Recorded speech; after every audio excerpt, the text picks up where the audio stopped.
All right, shalom, everyone, and welcome to Mark Twain and the Jews. Thank you all for coming. It's good to see you.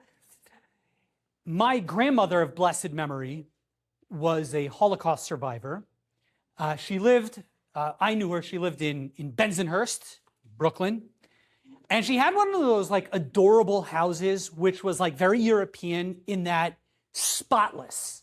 The carpet was like that plush green, thick carpet. Everything was meticulous and dusted and spotless and shiny and beautiful. Nothing was ostentatious. She was not, my grandparents were not wealthy, but everything was just so. You know what I'm talking about? Right? And it was always struck me so interesting. In the corner of like the house, like off to down a hallway, right in front of one of the bedrooms, there was a little, maybe this big, a frame. And inside the frame was a quote, which my guess is some of you, many of you, most of you, maybe none of you have heard from Mark Twain. And it comes from an essay, which we're going to get to at the end of our discussion tonight, a remarkable essay that he wrote called Concerning the Jews.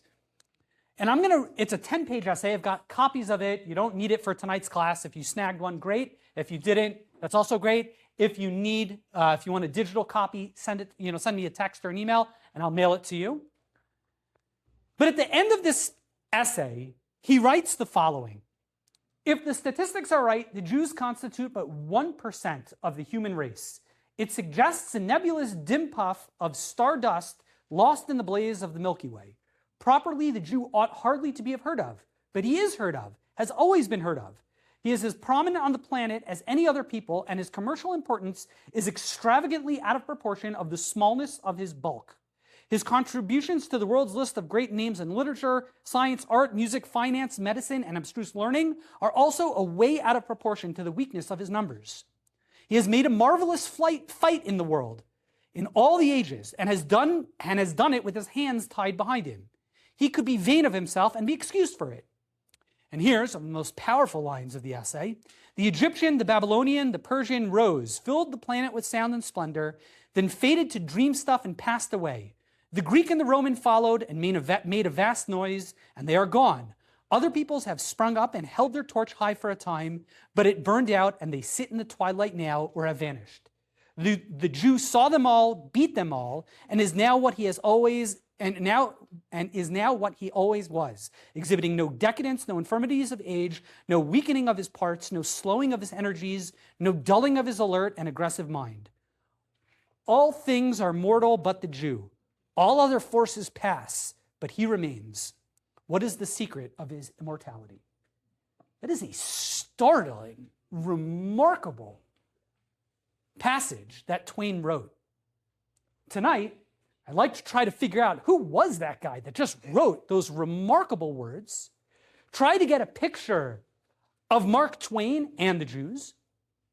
He had, obviously, if he can write something like that, he certainly held the Jews in very high regard, so I try to get a sense, where did that come from? And maybe by the time we're done, I'm going to try to answer his question. What's the secret to the immortality of the Jews? Mark Twain was born on November 30th, 1835, as Samuel Langhorne Clemens in Florida, Missouri, that is, tiny town right on the banks of the Mississippi River. He was born to Jane and John Marshall Clemens. That's Jane earlier on. That's his mom, Jane, later on in life. As a young child, they moved to just a few miles south, but still in Missouri, still along the Mississippi, to the tiny town of Hannibal. Very good. That's, by the way, who is that? If that's from the original Tom Sawyer, I'm sorry, if you remember Tom Sawyer, you have Aunt Polly, who's always trying to, right? Aunt Polly, it's very clear, Twain would say, was his mom. Okay, that's Hannibal, Missouri on the Mississippi. That just as a context of the map, that's kind of a state. This is straight from Wikipedia, thank you. This is where the county that he grew up in, that's where Hannibal is. So kind of right there along the river in Missouri, and that of course is Mark Twain's home, and that's the white picket fence, for those who understand the reference. Twain grows up in Hannibal, and I was able to find a little bit of research that there were some Jews at the time in Hannibal. According to one scholar, Hannibal, Missouri, his hometown, had only one Jewish family, the Levies, and Twain joined in hazing the young Levy sons. I don't know if that's true, but that's what this guy wrote. If anyone's interested in Twain biographies, so the most recent biography that came out is this one. It came about a year ago, Ron Chernow's Mark Twain. It's very long. It's not one of Chernow's better works. I would recommend Ron Powers' book. I found it to be good. Where Chernow is too long, Powers is too short, but between the two, you got a good average, and it's good. But Chernow Chernow just dropped these two sentences. Take it or leave it. I don't know what to do with it. He says the friendly feeling that Twain had later on, and his general attitudes to the Jews, this is what Chernow writes, may have stemmed from his mother, who always liked to stop by synagogues as well as churches. I don't know about Jane Clemens stopping in synagogues, but that's what he writes. And he also says that as a boy, Twain had experienced an uneasy fascination with Jewish boys in his school. Again, I don't know what he's referring to, but that's fine. In 1851, young Sam is apprenticed, as I love this term, as a, what's it called? As a printer's devil. That means he worked in a print shop, and he was like an apprentice at a print shop. That's young Sam. He's about 15 in this picture. This is the first known picture of Sam. You could see in the typeset, he wrote Sam. That's right. That's him. And it was as a typesetter, as 15 and 16, he began to realize that, if you're working in a print shop, much like another great American who worked in a print shop, who learned that you can actually learn how to publish and write, you know who I'm talking about? Ben Franklin, right? Exactly. So that's where he developed his skill as an author. He ended up working for his brother. His brother had a small, very small, rinky-dink, the local paper, the Hannibal Journal. His brother Orion, of whom more in just a moment, and that's where he began his career writing.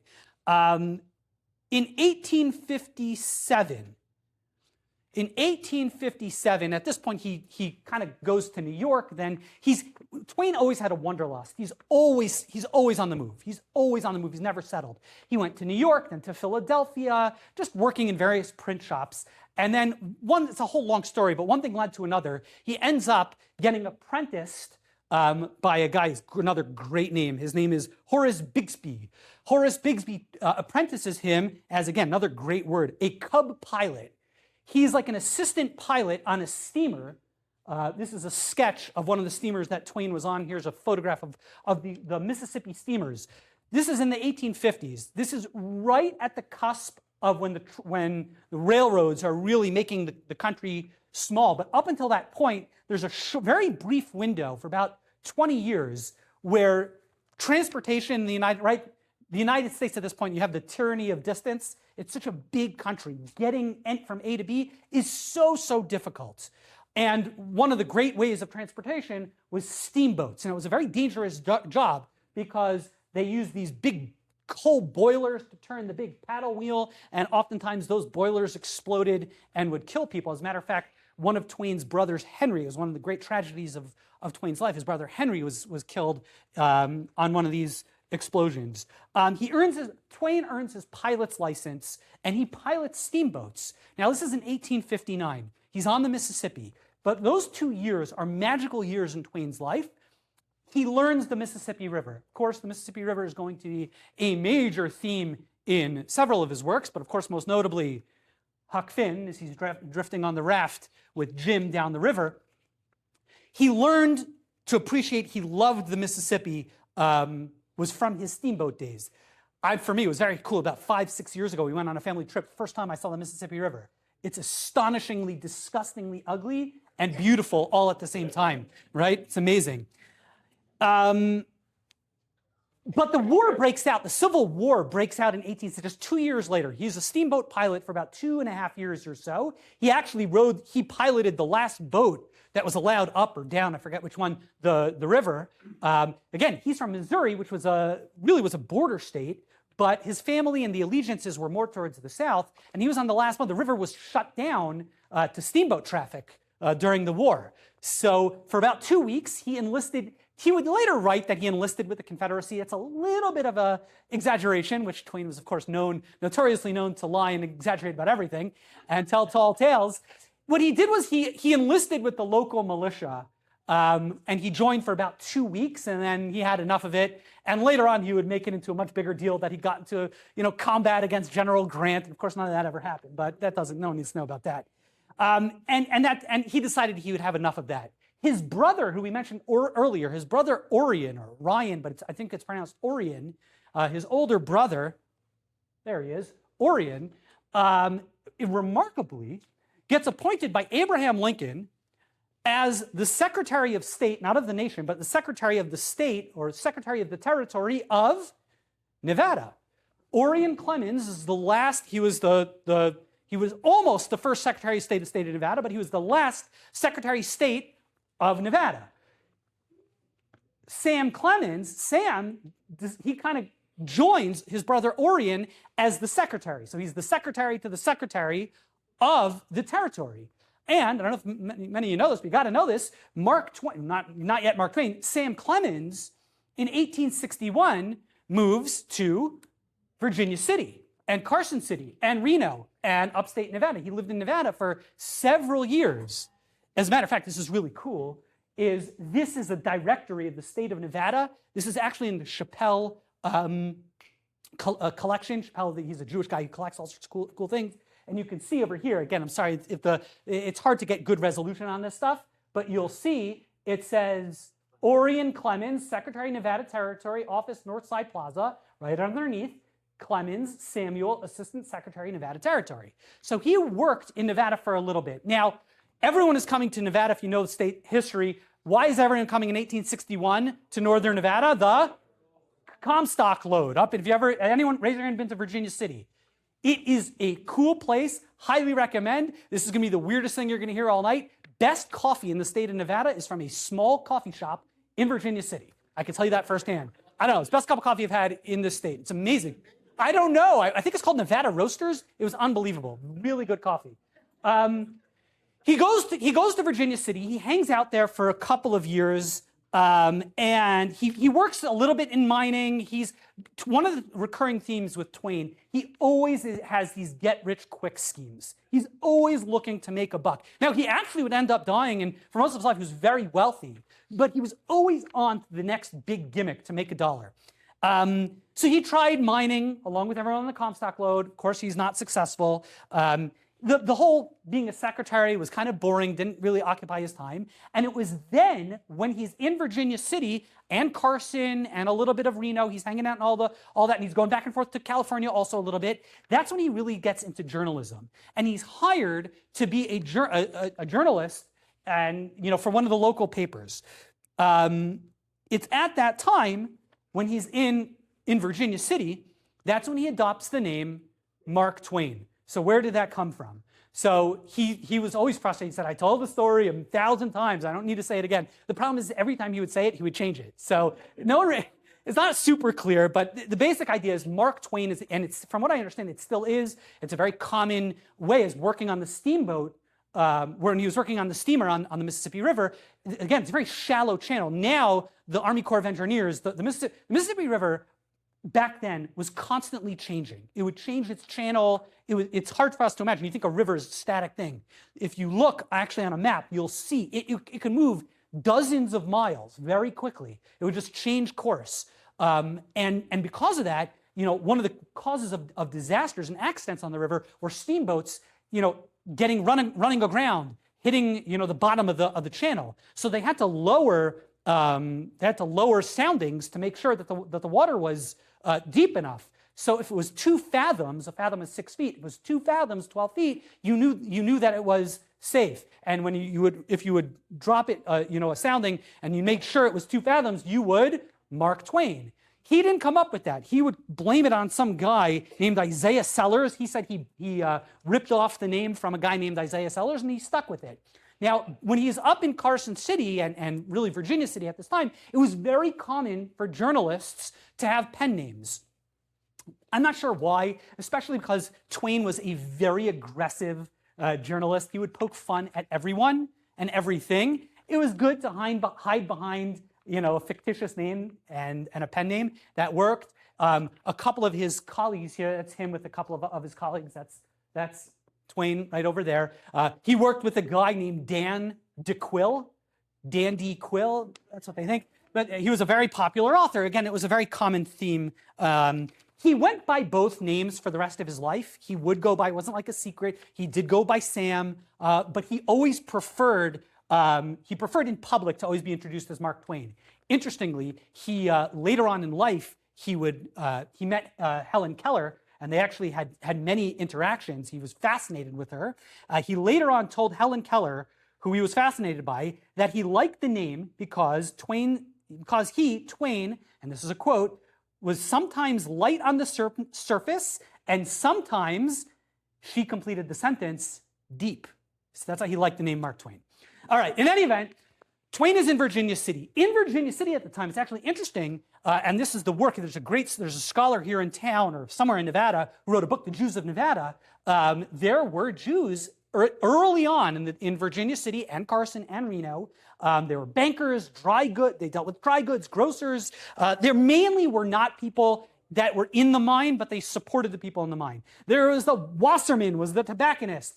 The Alkovich family apparently is one of the founding families of Carson City. The Fredericks, they were jewelers and silversmiths. If you go to Virginia City, and you can see this still today, it's a brand that still exists, but it's on one of the buildings across, there's like really one main street in Virginia City, I think it's called Central or Main or something like that, and across, you could see across the buildings, it says Ruse Brothers. I think there's still a clothing line, but the Ruse Brothers, well, they were Jewish.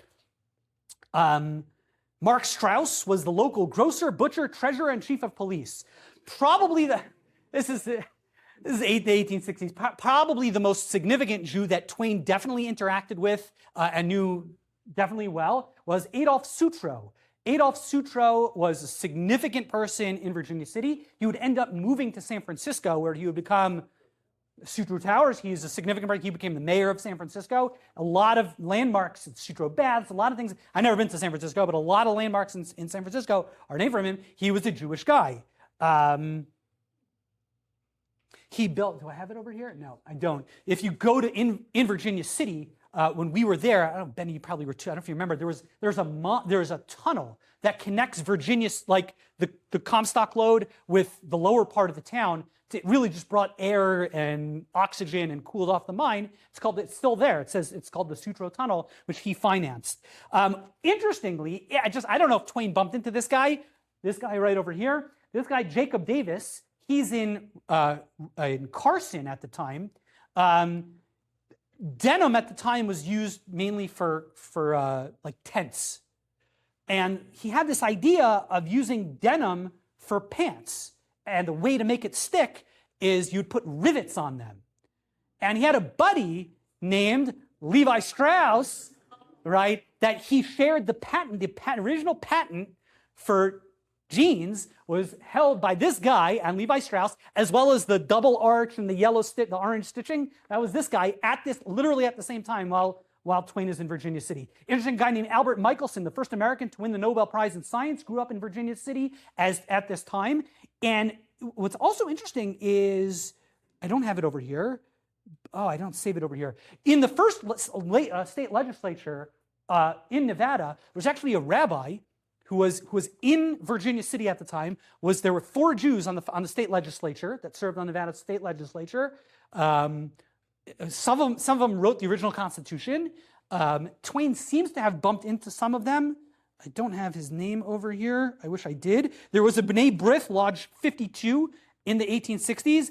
And it's very interesting. This is a common theme in the history of the United States. When Jews settled, particularly in the 19th century, when Jews settled new towns, the first thing that they would do was build a cemetery. Isn't that interesting? So there is a cemetery. The first people to be buried there were Adele Adler and Aaron Korn. They were the first children. They were actually children who were buried there. Now, he's not here. Twain's first real gig was working for the Territorial Enterprise. And if you go to Virginia City now, they have museums of the old territory. That was the name of the paper and the publishing house. The publisher was named Joseph Goodman. But according to ChatGPT, there's no reference that he's Jewish. I saw it referenced by a lot of scholars saying that they think he's Jewish, but ChatGPT says there's no reference. And who are we to argue with ChatGPT? It's while he's in Virginia City at this time is when Twain, at this point, he's just a local troublemaker. He's making up fantastic stories. Half of his stories that he makes up are complete just because it's a boring, sleepy town. There's nothing happening. So he would write these articles. He had one, The Petrified Man. He wrote he would write them as news stories. Totally make things up. He was just like totally fabricate stuff. There was one called The Petrified Man, how they found it's like silly. It's like he made up the story how like miners recently found a petrified man who's like been turned into stone and he's stuck to the granite, and then the local, he named the judge by name. The local judge placed like a fine on anyone who tried to chisel off this guy. And the judge got all upset, and Twain, he would just make up, fabricate feuds and stories, and because there's nothing else to write about. He eventually really irritated enough people that he basically got run out of town.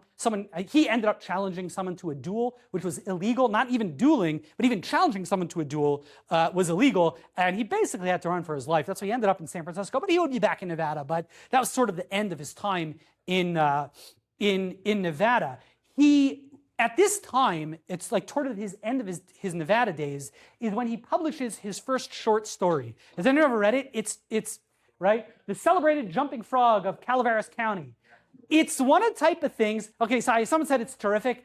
I think it's like one of those things that loses into translation. You know, when like your buddy used to tell you jokes in Yiddish and like they would translate it and you're like, I don't find that funny, and like, oh, it loses into translation. I think this is one of those books. It apparently was hilarious in the 1860s. I read it. I did not think it was all that funny, especially compared to all of Twain's other stuff, which actually is hilarious, but whatever. This was the first thing that it kind of went viral. Not just locally, not just regionally, but even nationally. And this is really what put him into fame, or started moving him to fame. The next thing that happened was like I mentioned, he had this wanderlust. He had to be on the move.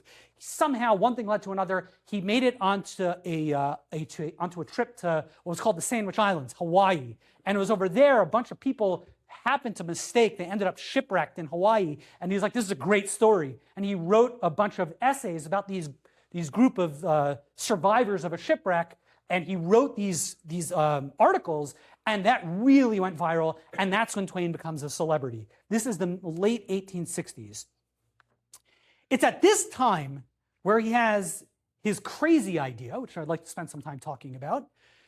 He floated a ridiculous idea by the publishers of the Alta California, which was a newspaper, as well as the New York Tribune. It's right after the Civil War. It's 1867. The war has just ended. The country has been destroyed and torn apart. The country could use a little bit of lighter material. People are healing and moving on past the war.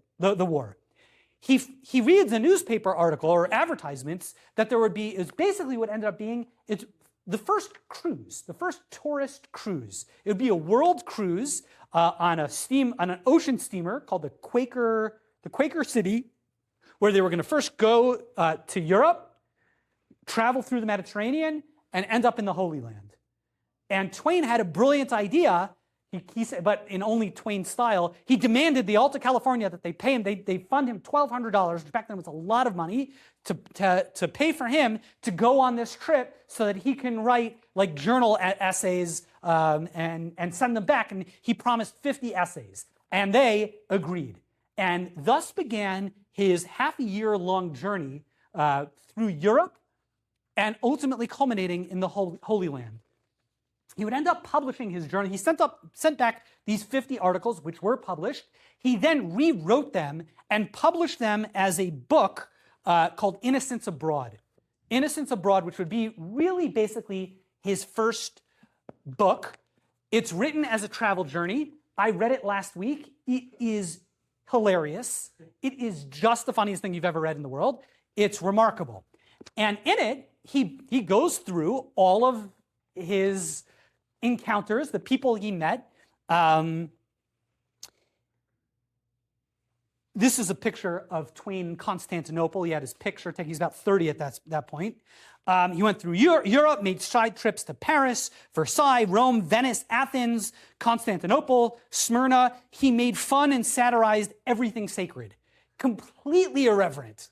He made fun of everything. While in Rome, I will skip the quote, he has passages about the Jews that he met in Rome, how they actually took care of them. Interesting, in Yalta, they took a side journey to Yalta. He met Tsar Alexander, had an audience with the Tsar who was just on vacation there. Can I read this quote? I'm sorry. It's just so you get a sense of who Twain is.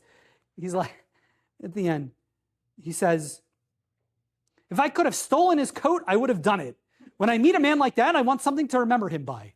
It's just like the entire book is like zany. Like, okay. But the ultimate prize, and all the escapades and all of his journey, it's remarkable. But the ultimate prize was the Holy Land. Now, the book is called Innocents Abroad, but he actually was originally wanted to call it the New Pilgrim's Progress. Pilgrim's Progress was a religious Christian book published in the late 17th century, and he wanted kind of to, as a mockery of it, talk about the new pilgrims, because who are the people that are on this boat? It was 65 people. They were all devout religious pilgrims. They wanted to see all the sacred sites. Even when they're traveling through Europe, they wanted to go see Rome. They wanted to see but they really wanted to see the Holy Land. He landed so he lands in Beirut. When they actually got to the Holy Land, they went in actually went in a group of 8. They went overland from Beirut to Damascus, from the north of Israel, to the Sea of Galilee, down to Jerusalem, and then he left through the port of Jaffa. It's on this trip where he realized that the greatest source of inspiration for his journal and for his book wasn't so much the sights that he was going to be seeing, but rather the hypocrisy and foibles of the 65 people, of these religious pilgrims, and like just talking about their goofy hypocrisies. And I mean, these people, when they saw what was printed, they were not very happy, but it's hilarious. The boat ended up being divided, as only Twain would say. There were the pilgrims, but then there were the group of what he called the sinners. There was like a group of people that used to gamble and smoke and drink on the boat. And just so you get a sense of Twain, he said, right, he writes about his companion, "I've got a splendid, immoral, tobacco-smoking, wine-drinking, godless roommate who is good and true and right-minded as a man as ever lived." But he just loved poking fun of the religious hypocrisy. Probably one of the most famous scenes is when they actually get to the Sea of Galilee. And again, these are Christians. What do they want? All they want to see is the Sea of Galilee. This is where Jesus walked on water and does all his miracles, this and that. So this is what he writes. They get to the sea and they see a bunch of Arabs. They see 2 Arabs in a boat. And they want to pay that. They want to hire these guys to take them on the sea. They can be on the water, the sacred, Sea of Galilee, which is so holy for them. So this is what they're speaking to their interpreter. They've hired interpreters to go plead with these Arabs till please let us on the boat. How much? Ask him how much. Ferguson. They named all of their tour guides Ferguson. Don't ask why. "How much, Ferguson? How much to take all of us, 8 of us and you, to Bethesda yonder and to the mouth of the Jordan and to the place where the swine ran down to the sea? Quick! And we want to coast around everywhere, all day long. I could sail a year in these waters. And tell him we'll stop at the Magdala and finish at Tiberias. Ask him how much. Anything. Tell him we don't care what the expense is." Twain says, "I said to myself, I knew how this would be." Ferguson, interpreting, he says, 2 Napoleons, $8. 1 or 2 countenances fell, then a pause. "Too much. We'll give him 1. I never shall know how it was. I shudder yet when I think of how the place is given to miracles. But in a single instant of time, as it seemed to me, that ship was 20 paces from the shore and speeding away like a frightened thing. 8 crestfallen creatures stood up on the shore, and oh, to think of it, this after all that overmastering ecstasy.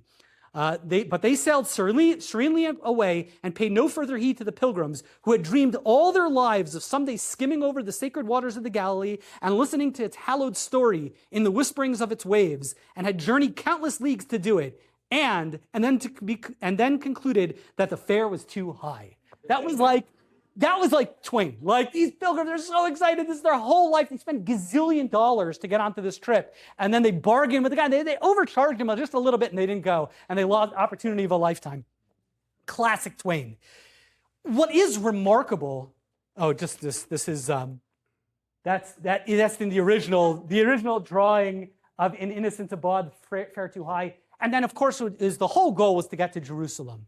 The whole goal is to get to Jerusalem. But I just want to share two things real quick. What was Twain? Now, Twain, as I mentioned, Twain is irreverent. He mocks everything. What was his take on Israel or Palestine at the time? What did he think about it?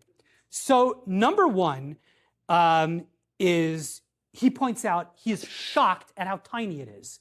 He says, as a kid, you read the Bible and you think, he says one passage, he talks about, remember the story in Joshua, in the beginning of Sefer Yeshua, how Joshua has to drive out 31 kings. He's like thinking, well, you've got a king of Paris, a king of England, king of Germany. He's like, this is huge country, and like 31 kings, like basically in all fitting in the Las Vegas Valley. He's like, this is tiny. So he was really shocked by how small it is. But additionally, the second thing that he noticed, and this is remarkable, I want to read what he writes here.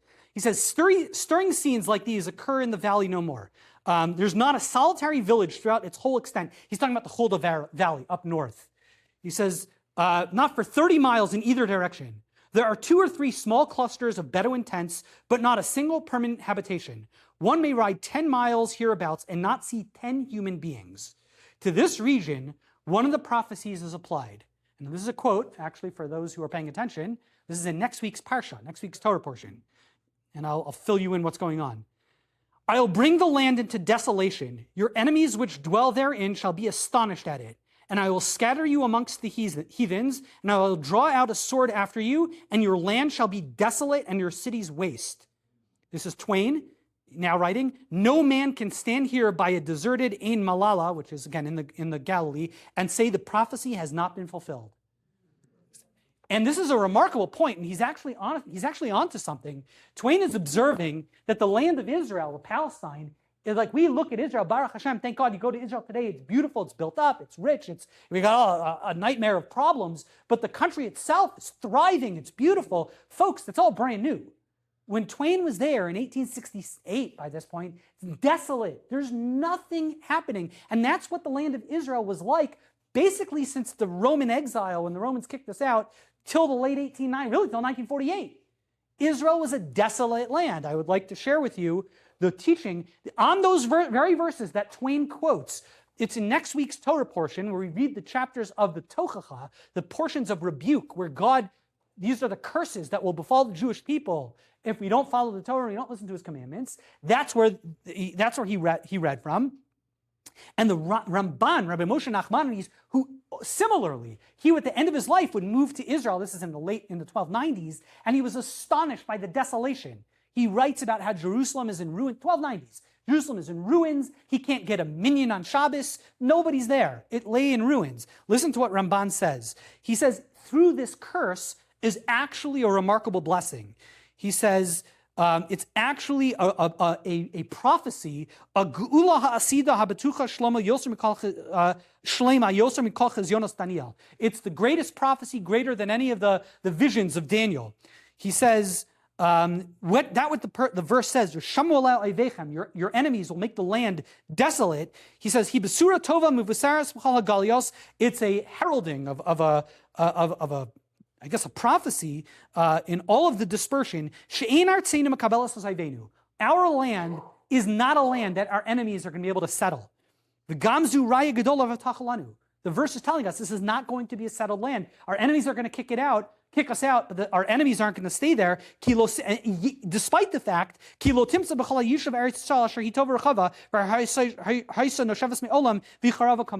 despite the fact that Israel, he says, is a beautiful land. It's always been well inhabited. People have lived there and people have flourished. The second the Jews leave, the thing falls apart. It's abandoned. It lays in desolation. And he says that's a prophecy, and it's gonna reflourish and become green again when, please God, b'mheira v'yameinu, speedily in our days, when God returns us back to Zion and Jerusalem. Let us say, Amen. I think that's just astonishing. Twain sees it. He sees it's a desolate land. I was so taken. Can I just end with one? I'm sorry. It's just such a hilarious book. He ends in Jerusalem. At the Church of the Holy Sepulchre, which is obviously for him is he went to the Wailing Wall, went to the Kosel Amaravi and all of that. But then he gets to the Church of the Holy Sepulchre. Now, he didn't make it to Hebron, to Chevron. Jewish tradition, in Chevron, that's where Adam and Chava, Adam and Eve, are buried in Hebron. Apparently, I didn't realize this. In Christian tradition, Adam is buried in the Church of the Holy Sepulchre. I didn't know that, apparently. And Twain writes, he came to Adam's tomb. The tomb of Adam, how touching it was, here in the land of strangers, far away from home and friends, and all who cared for me, thus to discover the grave of a blood relation. True, a distant one, but still a relation. The unerring instinct of nature thrilled its recognition. The fountain of my filial affection was stirred to its profoundest depths, and I gave way to tumultuous emotion. I leaned upon a pillar and burst into tears. I deem it no shame to have wept over the grave of my poor dead relative. Let him who would sneer at my emotion close this volume here, for he will find little to taste in my journey-goings through the Holy Land. Noble old man, he did not live to see me. He did not live to see his child, and I, alas, I did not live to see him. I mean, it's just classic zany Wayne at the tomb of his Zadie Adam. That's him. That's again at the grave of Adam. As a result of this trip, and he publishes Innocents Abroad, and now he's really a rock star. Everyone's heard of Twain. Two major things happened because of this trip. Number one, he becomes a rock star. Number two is on that boat was a fellow named Charlie Langdon. And supposedly, on this trip, he sees this picture. Most people doubt it's this picture, but something close, of Charlie's sister, Olivia Langdon, better known as Livy. And he was immediately smitten, and he fell in love with her, and they got married. Livy Clemens and Sam were the most polar opposite people ever. It's shocking how different people they were. Twain is irreverent, he's brash, he curses, he smokes, he drinks. She's proper and devout and not funny, and like it's like the worst shidduch of all time. But what's remarkable is they had a incredibly healthy, positive, loving marriage that would last for decades. How did that happen? So two reasons. Number one is, I don't know if it's so much opposites attract, but it's like this mistake that people think that like in order to have a happy marriage and have a good relationship in a marriage, you have to have like everything in common. You could not possibly have found two more different people than Twain and Livy. Really remarkable people. And number two, it's because this is a message one of my rabbis always told me, in marriage, you work on a marriage. You don't just fall in love and live happily ever after. You have to develop your relationships. You have to work super duper duper hard. Twain, for all of his craziness and zaniness, cherished his marriage, constantly worked on his marriage, and they had a blissful marriage. Although Twain's family life is really a life of tragedy. Of Twain, as I mentioned, of Twain's 6 siblings, only 3 of them lived beyond infancy. As you mentioned, Henry died in his steamboat years. Orion, after being the Secretary of State, Orion's life fell apart, unraveled. His only surviving sister was Pamela. She was widowed young, had a daughter who Twain was close to. She died. As I mentioned, Twain's dad died when he was only 11 years old. Twain was, basically orphaned. 3 out of Twain's 4 children would die in his own lifetime, including a child. His youngest, Langdon, died. This is a horrific picture, but this is Livy. This is Susie, Clara, and Jean. Susie died in her 20s. Jean ended up having epilepsy for a good chunk of her life, and she would also die towards the end of Twain's life. And Livy died, again, she was like 12 years younger than him, but she died in like 1904 or something like that, and only at a young age, at like 54 or something like that. So he had a tragic life. But it was after getting back from the Holy Land, this is where he marries Livy. These are the next 20 of the most prolific years of Twain's life, but also probably the most blissful and happy years of his life. They settled in Hartford, Connecticut, in West Hartford. My sister lives like blocks away from this house. That's the Twain house. I texted her yesterday, Leah, if you're listening. I'm like, have you been to Twain's house? She's like, no. I'm like, oh my gosh, you live like down the block. You never been to? She's like, I got little kids. They're not going to appreciate it. I said, fine, we'll let it slide. This is where he lived.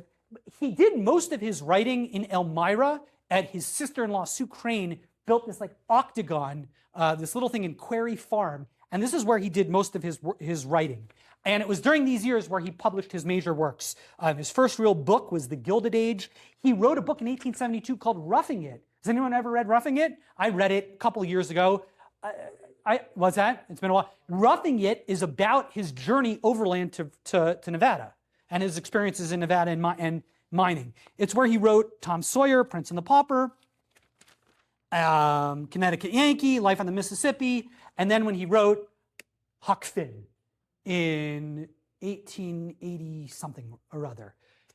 I want to spend a few minutes just on Huck Finn real quick, because that is the highlight of his, in my opinion, I think in most people's opinion, Huck Finn will be the highlight of his literary career. Two thoughts on Huck Finn real quickly. Number one is it's been a banned book in many, many locations. Why is it banned? It was banned in Twain's lifetime because it was vulgar, it was lowbrow, it was irreligious, so it got banned for that. Beginning in the middle of the 20th century, it got banned for its racial elements specifically. It uses the N-word over 200 times, and its overall caricatures portrayal of slavery. What are my thoughts on that? My thoughts on that, and it's a controversial thing, I don't think it's so controversial. I do hear that it should not be read in elementary schools and maybe even high schools for two reasons. First of all, it does use the N-word repeatedly, and that could be for kids and youngsters, could be very offensive. I think to try to revisionist history is never a good thing. This is the most abolitionist book ever written. Twain was this book is the most morally superior book highlighting the evils of slavery, and I think it's silly to not read that book, but I think it should be read in college because although it was originally written as a book for children, that was 100 years ago. For today, it's hard to understand. For those who came before the class, we were talking about that. It's a very, very, very deep, profound book, even though which is kind of what makes Twain such a remarkable author. He's writing a book, and it's a kid's book, but it's best understood by adults. And I think I hear why it shouldn't be read in elementary schools or maybe high schools, but certainly should be made available in college age. But Twain was the happiest guy in the world that his book got banned, and is probably smiling in his grave somewhere that a book is still banned. Why? King Solomon wrote, Mayim Gnuvim Yimtaku, stolen waters are the sweetest thing in the world. If you want to make sure a book is read, what's the best thing you do for it? You ban it. As Twain wrote in Pudd'nhead Wilson, Adam was but human. This explains it all. He did not want the apple for the apple's sake. He wanted it only because it was forbidden, right? It's brilliant. But his takeaway number two of Huck, and I think this is a profound idea, Hemingway would write, all modern American literature comes from one book by Mark Twain called Huckleberry Finn. If you read chapter 31 in Huck Finn, which I reread before tonight's class, it is just the most amazing chapter. I mean, you have to kind of get the context of what's going on, but it's that moment where Huck is struggling.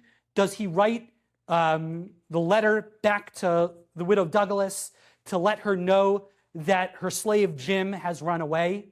And he feels that will be the right thing to do. Like, you got to let her know that that's the moral and religious and spiritual thing to do. If I want to go to heaven, I got to let her know, right, that here Jim is here. But he has this moral struggle. And his conscience is battling. On the one hand, he's got to do what's right, and the right thing is to return the slave. But then he thinks of all the relationship and all that Jim has done for him, and all he has done for, and he's done for Jim, and Jim has done for him, and the relationship that he has with Jim. And he tries praying for insight, and he decides, right, but then he says famously, you can't pray a lie, right? You can't pray a lie. And famously, he's going back and forth. He's like, I want to go to heaven, so I got to return Jim. But then he finally has that, after this whole battle, it's just unbelievable. He comes to the recognition that it's the wrong thing to do. And he says, famously, and he says, all right then, I'll go to hell. And he risks his life to save Jim. It's one of the most powerful moments in all of American literature. Amazing. My biggest takeaway, I'm always so inspired by reading Huck, is, do you remember the end of the book after chapter 31? After chapter 30, up to chapter 31, it's arguably the most amazing piece of American literature. From chapter 31 to the end, it's completely a stupid book. It's a horrible book. It's a horrible book. Remember, Tom Sawyer miraculously appears out of nowhere, and he pretends he's Tom. Tom pretends he's Sid, and Aunt Polly materializes out of nowhere. It's goofy. It's pie in the face. It's the dumbest book. The ending of the book is horrific. I think Hemingway even said something like, if you read it, you must stop where Jim is stolen from the boys. That's the real end. The rest is just cheating, right? It's a terrible book at the end. And I'm always struck. Arguably the greatest book ever written in the United States of America is deeply flawed. Deeply flawed. The end of the book, how the book actually ends, Twain did himself a disservice. He should have ended the book right there. And what does that teach us? Folks, you can accomplish great things and have deep flaws. So I think it's really a profound idea. It's an amazing book and is deeply, deeply flawed, just like a lot of us, right? During the 1880s, it's also a remarkable thing. I mentioned that Twain always was, this is a fellow named Jim something. This picture is worth a 1,000 words. This is an old buddy of his. People think that this fellow, there are a couple people they want to know who is his inspiration for Jim. It may have been this man, I forget his name. It's written down over here, but I don't know. It's just I think it's a remarkable picture. Twain got into a lot of really bad business ventures, and he failed in business. He invented in the page typesetting machine, he lost hundreds of thousands of dollars, equivalent to tens of millions of dollars, in harebrained schemes to quickly make bucks. He lost tons and tons of money. He had this idea of a publishing firm. It was at this time, by the way, he publishes, if you've been to our Grant class, right, he publishes General Grant's, in 1880, whatever it is, 87, when Grant dies, he publishes Grant's memoirs. That was successful. Everything after that, he was a horrible publisher. He tried a scrapbook idea. He had food products that he sold, board games. He patented suspenders. And he just lost money all the time. He ended up going bankrupt.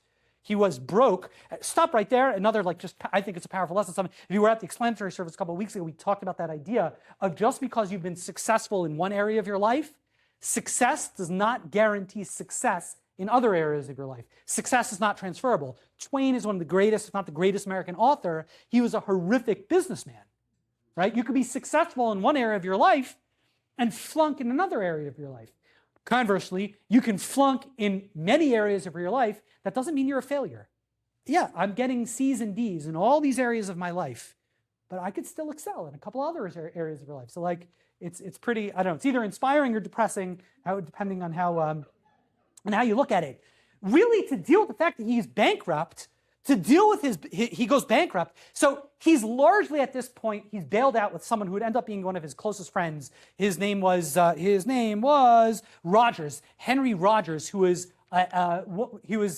he worked for Standard Oil. He was a gazillionaire billionaire, and he really bailed him out, but he didn't want to just take handouts. Twain ended up moving to Europe for about 9 years towards the end of his life. Really, and he'd end up selling his home in Hartford. And this is an important point just to understand Twain, he went on speaking tours. He was a great author, but he was also a very, very popular lecturer. And he made a lot of money speaking about his experiences and all his zany, crazy stuff. And he made a lot of money and became very famous, world famous. And he spent many years in Europe. We'll get back to he lived in Vienna in the late 1890s. We're going to get back to that in just a moment.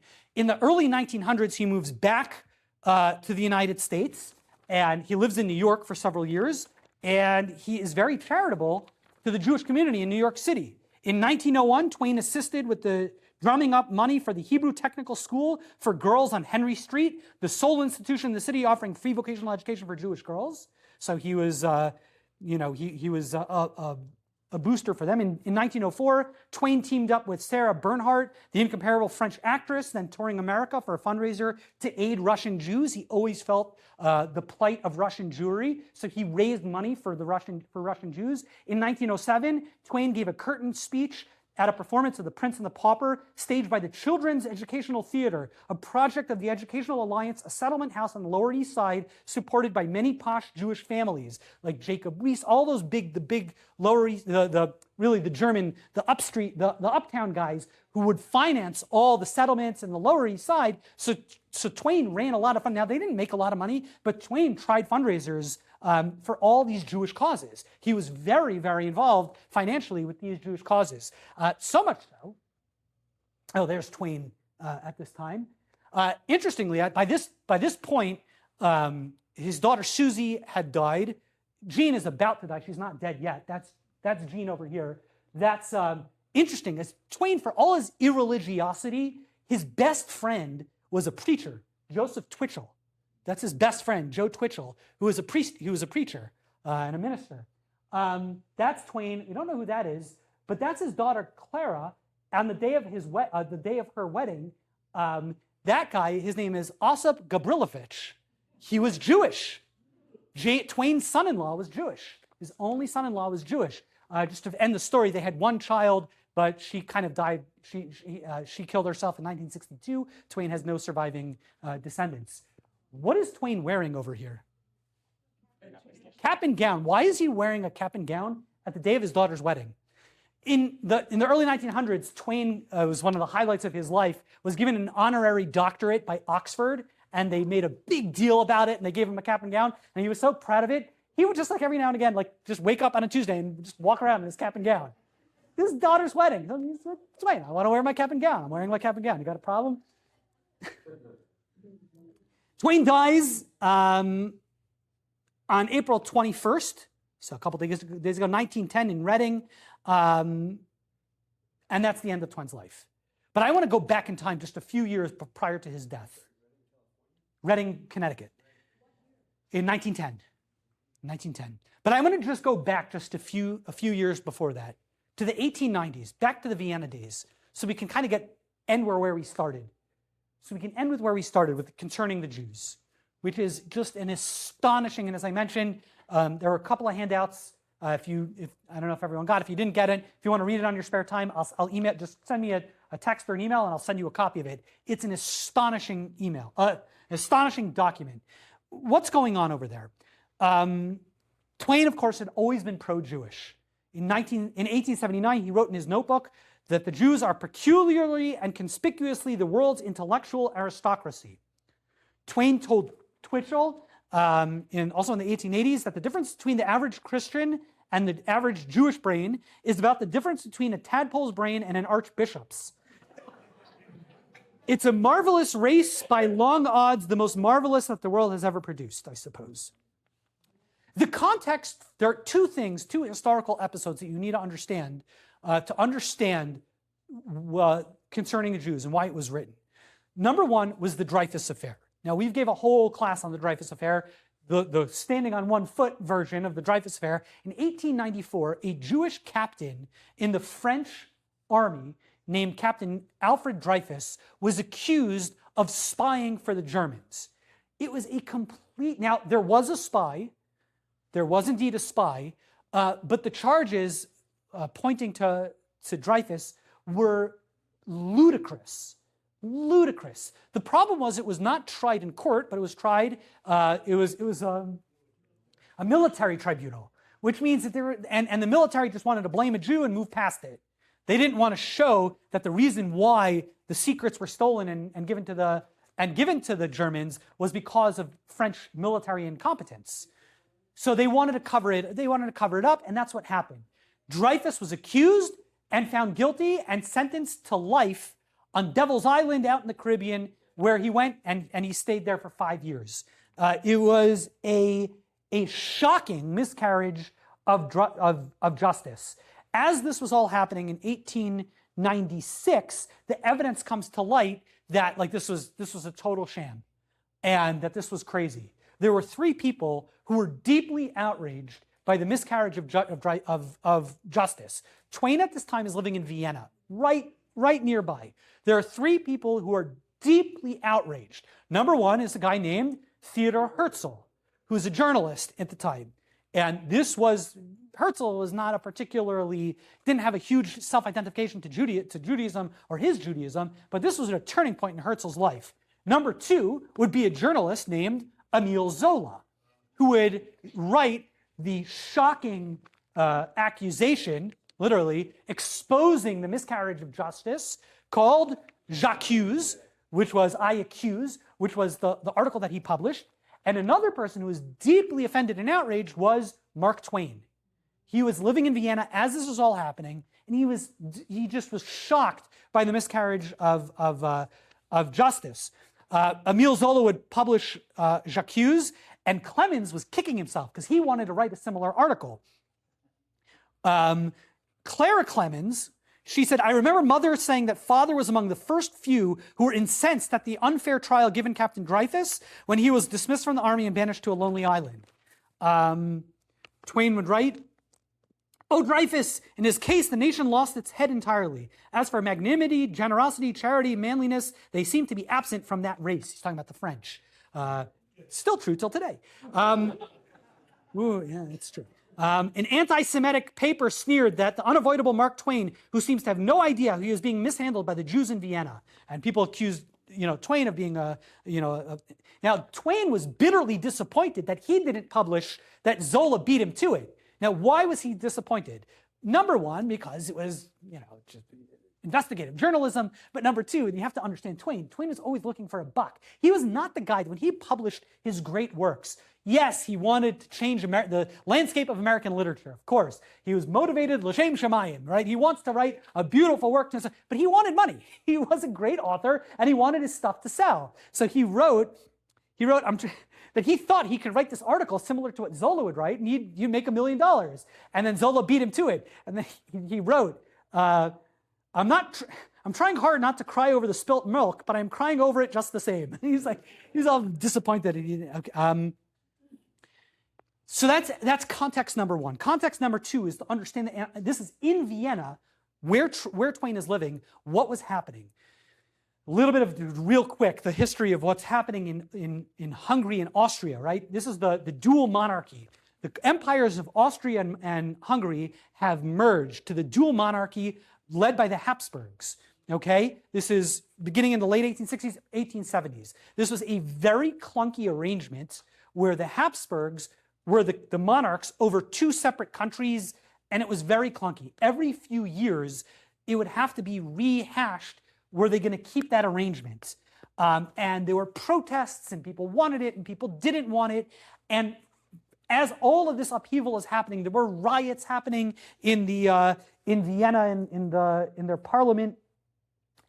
It was, of course, the Jews got caught in the crosshairs. Why? It makes no sense. Twain is going to point that out. It really made no sense. But it brought out the anti-Semitism, all of the riots that were happening over this issue in 1867 of whether the unification of Hungary and Austria should stay or not stay. The Jews got blamed for being the villains on both sides. Why? It made no sense. And Twain wrote an article talking about, it was called Stirring Times in Austria, and at the very close of this lengthy article, Twain mentioned without comment the attacks on the Jews, pointing out that although they were innocent parties in the dispute, that they were harried and plundered. Twain noted in all cases, the Jew had to roast, no matter which side he was on. Right? Classic. And the Jews are just caught in the middle. in July of 1898, responding to libels printed against him in the anti-Semitic press, where he was pilloried as the Jude Mark Twain. So Twain, who's defending the Jews, he's sort of calling out, like, there's this chaos happening in Vienna, and as a result of all this chaos, the Jews are being harassed and their property is being pillaged. He calls it out. And of course, what are they all, and by the way, who's like, I think the mayor of Vienna at the time is Karl Lueger, if you remember, like he was the rabid Nazi, terrible anti-Semite.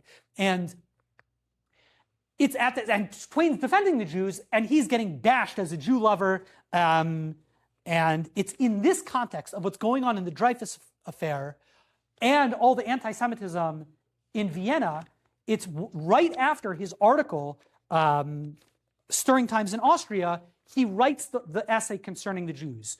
The structure of it is a Jew, or he said he got a couple of letters from people asking, why are the Jews always picked on? What's the source of anti-Semitism?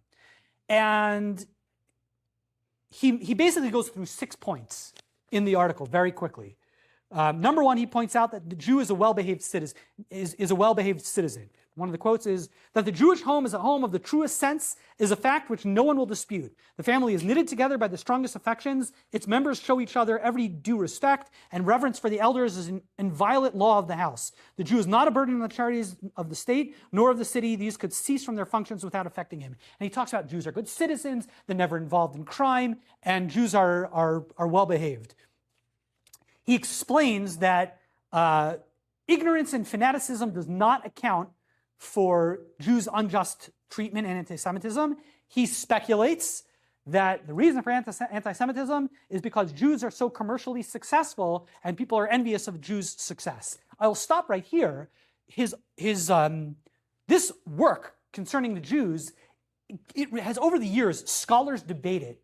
Is this good? Is it bad? Because he does paint a lot of caricatures which are a little uncomfortable. Jews are all successful in money. We're always wealthy. We're always, and everyone is envious of us. It's not for nothing. The Nazis actually quoted from this article to talk about, you see, the Jews are controlling everything. So it's confusing a little bit. Number three, he argues that Jews can improve their situation of anti-Semitism by banding together. If the Jews are just organized politically, militarily, and just harness their collective power, they could really improve their lot. He makes direct reference to Herzl and Zionism, which he's not a fan of.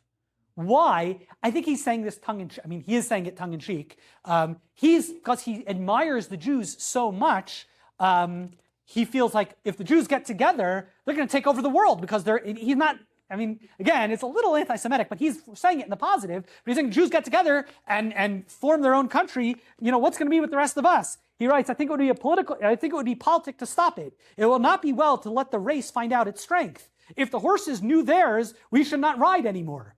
I thought that was funny. He talks about the Jews are politically not organized. They are non-participants. And it's a problem. And if they had strong numbers, it would keep them together. I think it would be, he says, here there's spots about the world where a barbarous ignorance and a sort of, I kind of read, where do I have it? Oh, over here. It's the weirdest thing. Let's see if he writes the following. He talks about the number of Jews that are around. If the Jews would just organize, we could change the world. He says the following. When I read it in the Encyclopedia Britannica that the Jewish population of the United States was 250,000, I wrote the editor and explained to him that I was personally acquainted with more Jews than that in my country. And that his figures are without a doubt a misprint for 25 million. Well, he's way off. There are about 1 million Jews in the country at the time, but his point is well taken. But he just continues in the way Twain could only write. I also added that I was personally acquainted with that many there. I knew 25 million Jews. But that was only to raise his confidence in me, for it was not true. But he argues if the Jews would just get together politically, we can accomplish so much more. He then asks what's become of the Golden Rule, to which he argues Jewish persecution is not a religious passion, it's a business passion. In the article, he writes, again, it's a bit of a confusing article. Like, overall, the tone of it is super positive about the Jews. It's remarkable. he does paint certain caricatures of Jews that maybe nowadays people are a little uncomfortable with. You got to keep in mind, this is Twain. He's irreverent, and he's writing in the early 1900s where these types of sensitivities no one cares about. Mark Twain wouldn't know what the word politically correct even means. And that's what and that was concerning the Jews. And what's my reaction? Rabbi Yaakov Emden points out in his introduction to a commentary that he writes on the Siddur, remarkably, he writes that if we contemplate really the point that Twain makes, what we read in the beginning, that if you really study the fact that most nations come and go, the Egyptian, the Babylonian, the Romans, the Greeks, nations come and go, right? That is a rule in history. Nations don't stay around forever. They vanish over time. And yet the Jew, we're still here. Rabbi Yaakov Emden really points out the same argument. He's writing in the late 1600s. And he writes, if you want to know, he says, Chai nafshi, I take an oath. If we're really being intellectually honest and reflective, if you study Jewish history, the same lenses that Twain, in that brief paragraph, looks at Jewish history, the fact that we have survived inquisitions and holocausts and expulsions and just every horrific thing under the sun, and yet we're still here, he says, Chai nafshi, I take an oath, that's a greater miracle than God splitting the sea for the Jews. But I want to explain what, and it's a powerful, often quoted passage of Rabbi Yaakov Emden. If you really study Jewish history, you want to know, why do we believe, he says, study, you want to see a miracle. Oh, I saw a miracle. Then, Rabbi, then I would come to Shul, every Shabbos. Just show me a miracle, right? Study Jewish history. Study the fact that we've survived. Study the fact that every other nation comes and goes. That is a rule with mathematical precision, and except for the Jews. What's the secret to his immortality? Says Rabbi Emden, if you actually reflect on that, it's the greatest miracle. But the truth of the matter is, it goes, I think, profoundly deeper. I think we have to, just to really understand what Rabbi Emden is saying, to really appreciate what Twain wrote in those few sentences. Because, remember we read that quote from that chapter of the Tochacha, the curses that will befall the Jewish people, that Twain referenced in Innocents Abroad. It's a horrific, we're going to read it in next week's Torah portion. It is a horrific chapter, chapter 26 in Sefer Vayikra and Leviticus. Talks about it paints Jewish, it paints all of the tragedies, the suffering. If you stop and you think about Rabbi Emden's idea, it's the biggest miracle, Jews have survived. It's unlikely. So I could push back at what Rabbi Emden argues and make the following argument. I would say the following thing. Let's say, ladies and gentlemen, I told you I won the lottery last night. Mazel tov, I won the lottery. Is that a miracle? You got to define our terms. I would say it's not a miracle. It's improbable. It's highly unlikely. But something 1 in a million happened. It's okay. It's unlikely, but it's not a. I wouldn't call that a miracle. I would call that unlikely. Twain is saying Jews' survival. I would say, whoa, Twain, it's not a miracle. Rabbi Emden, it's not a miracle. It's unlikely. Yes, most nations come and go. And the Jews, we haven't. No big miracle. You won the lottery. It's great, mazel tov, but it's not a miracle. So I say, slow down. Let's go back to those verses that Twain himself quoted. In the portion of the Tochacha, of the curses, God lays out the horrors that are going to happen over the last 2,000 years. To a word. I challenge you, read Leviticus, read Vayikra 26. It talks about Jewish history, the suffering, the horrors, the tortures, the persecutions, the expulsions. It lays out Jewish history. And then right at the end, you get, which to me is one of the most powerful verses, and it's just a remarkable verse, where God says, it's going to be all the horrors. Va'af gam zos biyosam be'eretz oivehem. Despite all of this, you're going to be the land of your enemies. Lo me'astim lo ga'altim l'chalosam. I will not be so disgusted and so repulsed with the Jews to completely destroy them. Lahafer brisi itam. I'm not going to erase the covenants that I've made with them. Ki ani Hashem Eloheim, I am the Lord their God. V'zacharti labris yishonim. I'm going to remember the covenant of the early ones.